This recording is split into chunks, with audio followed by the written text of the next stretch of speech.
Welcome, and thank you for the opportunity to be with you today. I definitely appreciate it very much.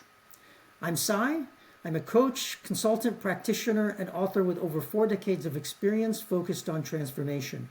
I've worked with hundreds of organizations and thousands of individuals and teams to help them calibrate their business models and operating models and really transform themselves to achieve business outcomes and growth in a turbulent world. I'm often called a pracademic in praxis, and people say, well, what does that mean? Well, it means really actively embodying the intersection of theory and practice, not just in principle, but truly in action. It's a commitment to continuous learning from both an academic knowledge perspective as well as real-world application, and then harnessing that understanding and synergy to create meaningful, enduring impact. So I really use this pracademic in praxis to guide everything I do very openly. Saying all that, the first question I want to address is why this topic? Well, if recent years have shown us anything, it is that reality is too wild and we are far too tame. Since we can't domesticate reality, we must rewild ourselves.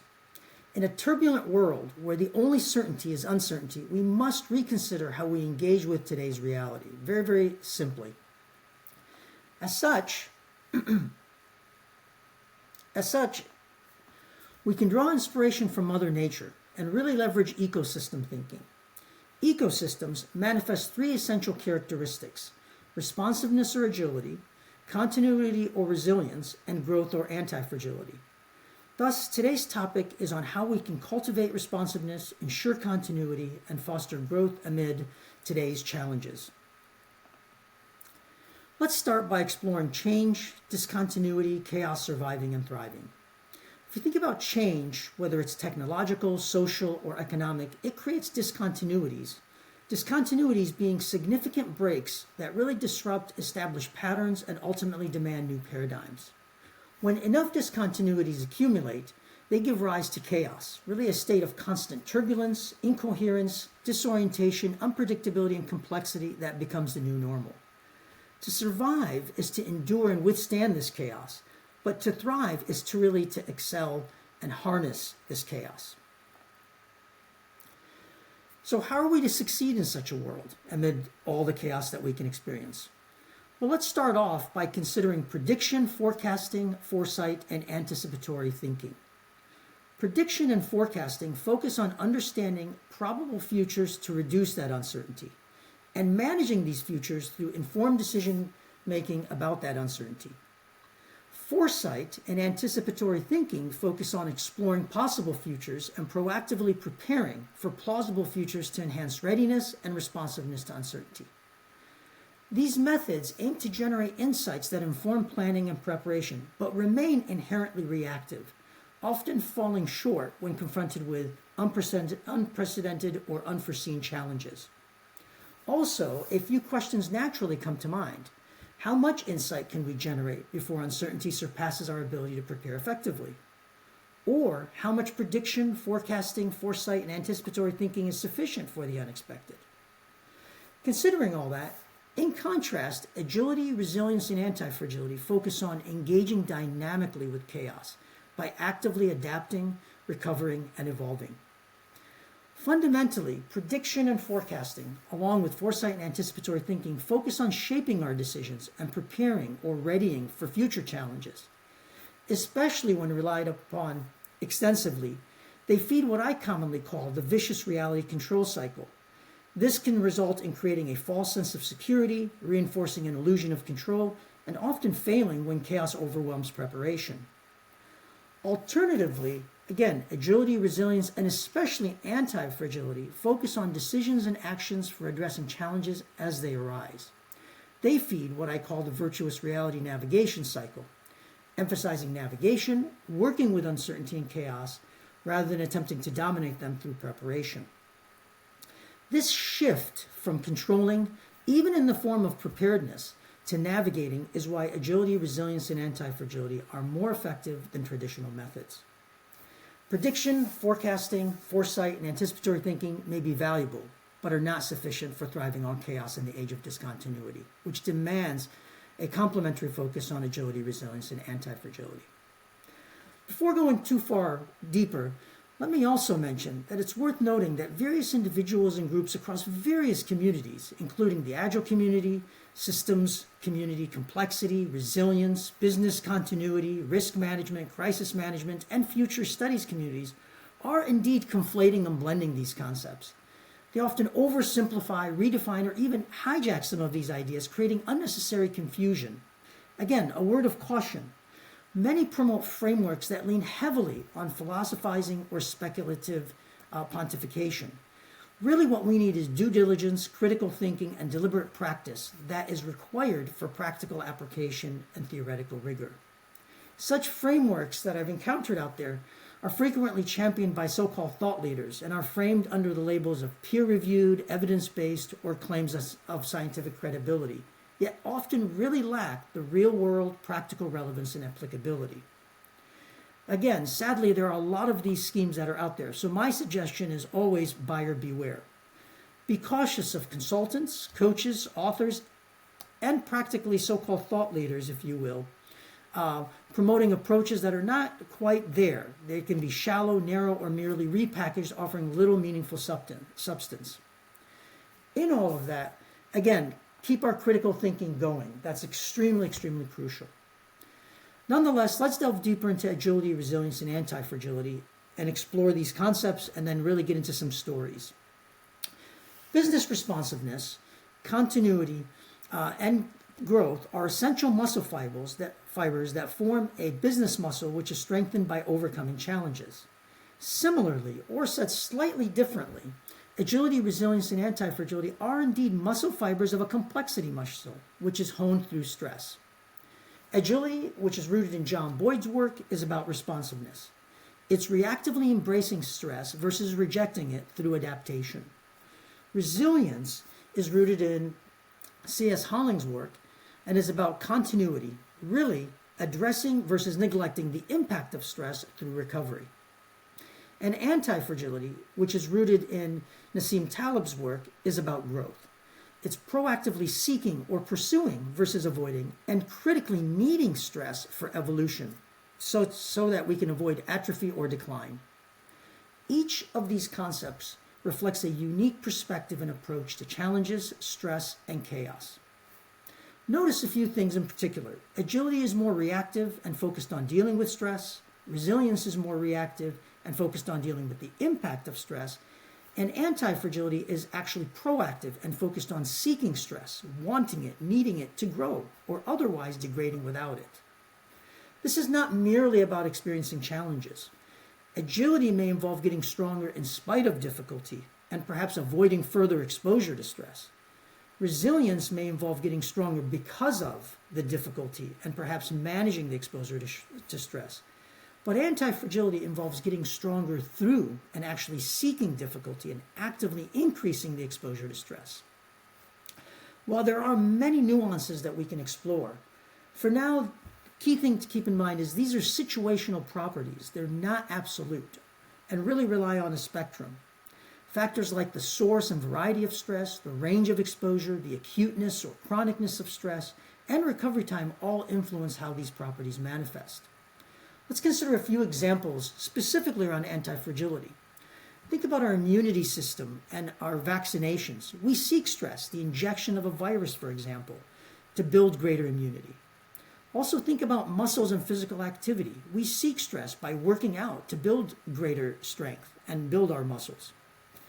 Also think about getting out of our comfort zones. Again, another example of seeking stress and growing as we mature. Other examples include fasting, or the different types of fasting, whether it's intermittent or time restricted or periodic fasting. That is again a form of stress. Also exposure to low temperatures or ice baths or exposure to high temperatures and saunas. Again, different ways that we expose ourselves to stress and are able to grow. We need it for that matter. Also consider variation and altering between hot and cold, sometimes called contrast therapy. The variation and altering between high and low intensity training are also similar practices that go ahead and build that kind of stress. And these are all forms of anti-fragility in practice. In all of these, there's an element of risk, definitely, uncertainty, or even danger if misapplied. I want to dive a little bit more deeper into stress before we get into stories. Stress is naturally experienced. That's one thing that we have to really accept about reality. It's generated by pressure, it leads to arousal, consumes energy, and influences our performance. And we, as we are performing, actually create further pressure, which results in further stress to ourselves and others. And there are two types of stress. The first one is called eustress, and it's healthy or beneficial balanced stress. It's just enough to enhance our healthy performance. And there's also distress, which is unhealthy or unbeneficial stress, either too little, which is insufficient, or too much, which is excessive, and it impedes our performance. Consider that much of good leadership really integrates the human or people side of the equation and the business outcome side of the equation. And this really involves seeking this delicate balance that integrates eustress and distress in the form of motivation or strain. The key is pushing beyond merely surviving to thriving, but not so far as to jeopardize our survival, which ultimately can be catastrophic. So there is that delicate balance that we need to find between eustress and distress. Saying all that, returning back to where we started, as I mentioned, ecosystems manifest these three essential characteristics: responsiveness or agility, continuity or resilience, and growth or antifragility. So how do these characteristics manifest, and how can they be cultivated in individuals, teams, communities, enterprises, organizations, and beyond? While this view here is a holistic view with a lot of details and nuances beneath it, we can explore very, very much the essentials in our conversation here today. Ecosystem thinking as a paradigm is domain independent, so it can be applied in various contexts, including business ecosystems, technology ecosystems, innovation ecosystems, human ecosystems, supply chains, and even society. Think about ecosystem thinking as a worldview that is composed of 5 framing pillars that we see, some core concepts, foundational principles, and contextual practices. Let's dive into the pillars very, very specifically. First one is really ecosystems. And think about an ecosystem as a configuration or organizing of stakeholders in continuous reconfiguration or dynamically reorganizing themselves. Think about an enterprise as a collection of stakeholders cohering or uniting as a whole for some overall purpose or intent. Think about these stakeholders being dynamic based on what they experience in reality, or calibrating by adapting, recovering, and evolving as they experience the reality in which they exist. This is how all the agility, resilience, and anti-fragility manifests. Think about these stakeholders behaving as entrepreneurs or using options and experiments to advance their intentions. Also think about these stakeholders as explorers or being independent and redundant so as to avoid being unnecessarily burdened by other stakeholders and to avoid burdening other stakeholders. Given all these facets, individuals achieve success through their conversations, relationships, and behaviors by really observing, orienting, making decisions, and taking actions based on their strengths and weaknesses, opportunities and threats that they encounter in the environment. Individuals form teams with shared intentions. They form communities for sharing and learning from one another. And then ultimately, these individuals, teams, and communities form enterprises with shared enterprise intentions. And these enterprises come together and form likewise clusters and commons, which form ecosystems ultimately. Considering all of that, the hygiene and health of all these elements is extremely crucial. In particular, this involves the well-being for the integrity of these different things that we've mentioned, the performance or health to advance their intentions, and the dynamics that exist between them. Given that broad picture, we've dived into some key concepts, a broad picture that we've painted here. Let's take a few examples and explore them a little bit further. And all of these examples that I'm going to be sharing here with you, if you will, are very much rooted in experiences that I've had working with various clients across numerous industries and the opportunities and the experiences that I've gained from all of that. First one is consider a mature organization. Here, this organization, mature in the sense that they've optimized their business model and operating model. And what ended up happening is they began to experience market disequilibrium, what we would naturally term discontinuities or irregularities in the market. Ultimately, there was so much that this turned into a chaotic situation and a lot of turbulence or randomness even. And what they began to experience is they were unable to respond to the dynamics that they were encountering. So the discontinuities began to overwhelm them. As they reflected on their experience, they quickly realized we've done all the right things by whatever right we thought was at the time, but we've become too rigid, overly focusing really on the reality control cycle that I mentioned. Just because we implement more processes or more governance or more oversight doesn't necessarily make us more capable of responding to the demands that may be encountered in the marketplace. So that went too far of an extreme into the reality, if you will, control cycle.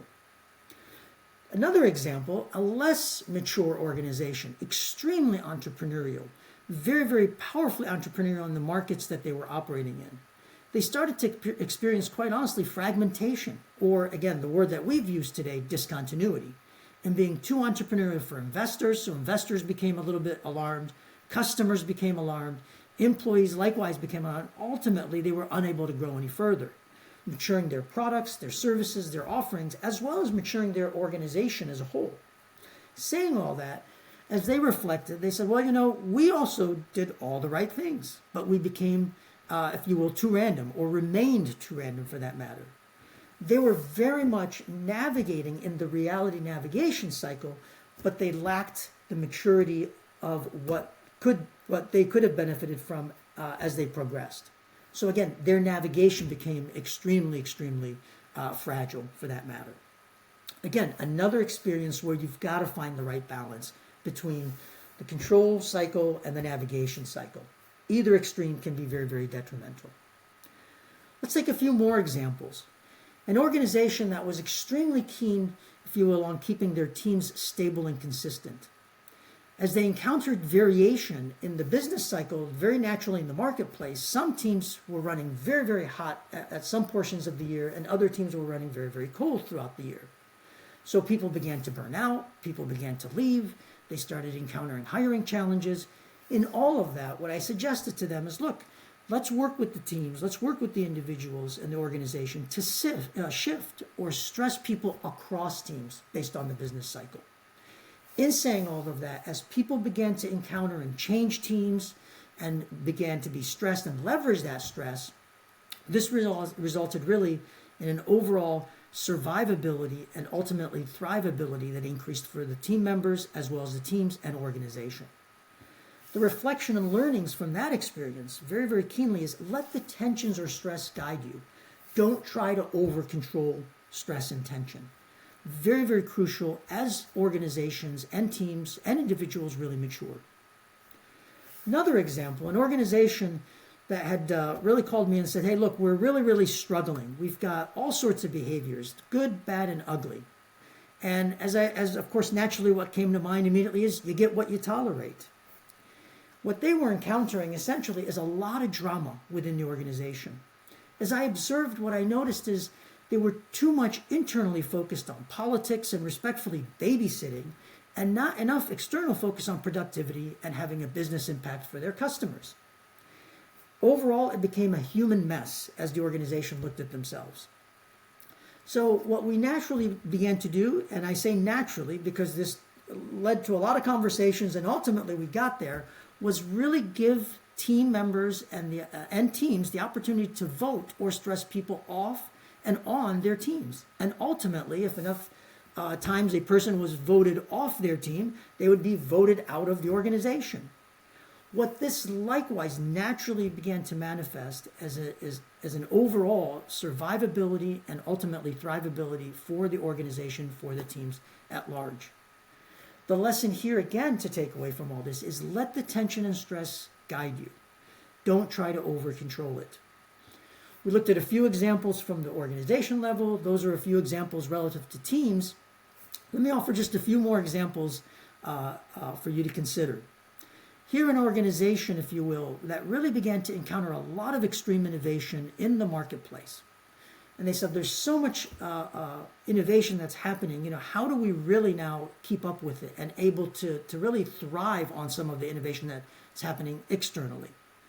The guidance that I gave them in this case is I said, let's start an internal value marketplace where routinely teams And the organizational team members can come together and exchange capabilities, features, products, services, experiences, whatever it might be, really setting up that internal value exchange and as a marketplace really began to allow us to formulate what was necessary to achieve better survivability and better thrivability.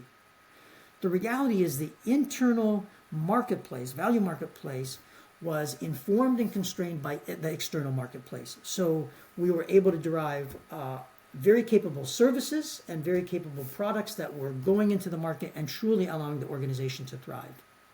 The learning here is really tapping into the options and experiments as entrepreneurs.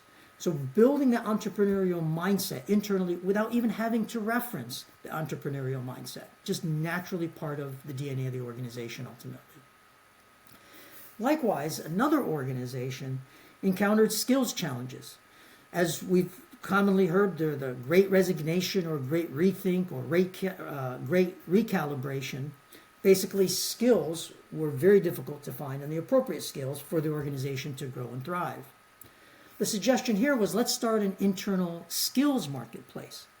Very much in the same vein, this began to result in exchanging skills across teams, and when I mean skills, people, leveraging those skills across teams, etc. This also began to result in greater survivability and thrivability for the organization at large. Again, the internal marketplace of skills, as teams were exchanging skills through team members, really was informed and constrained by the external marketplace. So always within that broader ecosystem context. The reflection in this case, likewise, is also about people being independent and being redundant as explorers. So managing how other people depend on us and at the same time retaining that degree of independence to truly have an impact. All of those are examples of putting ecosystem thinking and truly thriving in the age of discontinuity, as the title has mentioned. Let me offer a few more, if you will, and then we'll close out. An organization I encountered where really the CEO, the CFO, the COO, and the CHRO always were very on guard about their power. And anytime they felt threatened relative to their power, what they would do is they would remove people from the organization one way or another. What ultimately that resulted in is really killing variety within the organization. They exercised far too much control, detrimentally too much control.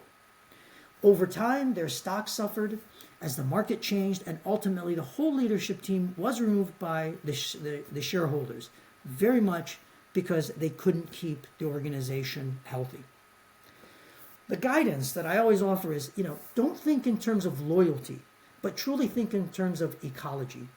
We're all people at the end of the day, we're all human at the end of the day, but very much our teams, our organizations, and fundamentally the ecosystems are ecological. So think ecology, not loyalty. The takeaway here, very much again, in reflection is, health is key for these things that we're talking about as individuals, as teams, and as enterprises. And that is truly grounded in good governance and oversight. That's what keeping things healthy is all about. Governance and oversight that treats all these elements respectfully. Let me give one more quick example, if you will. A network of organizations that work together as partners, focused on a technology platform and a partner program. And they invited, of course, numerous partners and were growing, etc. Now, what they began to experience is limited success because collectively, because what they found is individual partners naturally, if you will, were putting their needs higher than the needs of the partnership or the network or as such. In which case, that tension was broken, and the network and most organizations now became unhappy because people and partners were championing themselves rather than the network itself. This overfocus, and this resulted really from an overfocus on technology and relationships, not value that was being delivered to customers and clients, and an overfocus on alignment versus symmetry or win-win scenarios. Again, the guidance that I offered is really stop thinking loyalty and really start focusing on ecology. Ecosystem health is key in all these cases. And this is what good governance and oversight is all about, is maintaining that if you will, health across the ecosystem. So conclusively, ecosystem thinking, from which agility, resilience, and antifragility emerge, offer a means for thriving on chaos in the age of discontinuity. But this requires an approach grounded in due diligence, critical thinking, and deliberate practice. It's not simply a quick recipe to be followed. Rather, it's truly to be applied with due diligence, critical thinking, and deliberate practice. It requires a blending of theory and practice, not just in principle, but truly in action, the way that I've described these things. Ultimately, avoid approaches that really lack depth or breadth or genuine substance. They will fail to deliver. These are the essential things that we really need to do the hard work and gain the benefits from. Saying all of that, throughout our conversation, if you have questions, don't hesitate to reach out. Or if you'd like to learn more, by all means, feel free to reference the books and, of course, Competitive Agility's Edge collection of assessments, or simply reach out to me for a conversation. Thank you again for the opportunity to be with you, and we look forward to future conversations all around.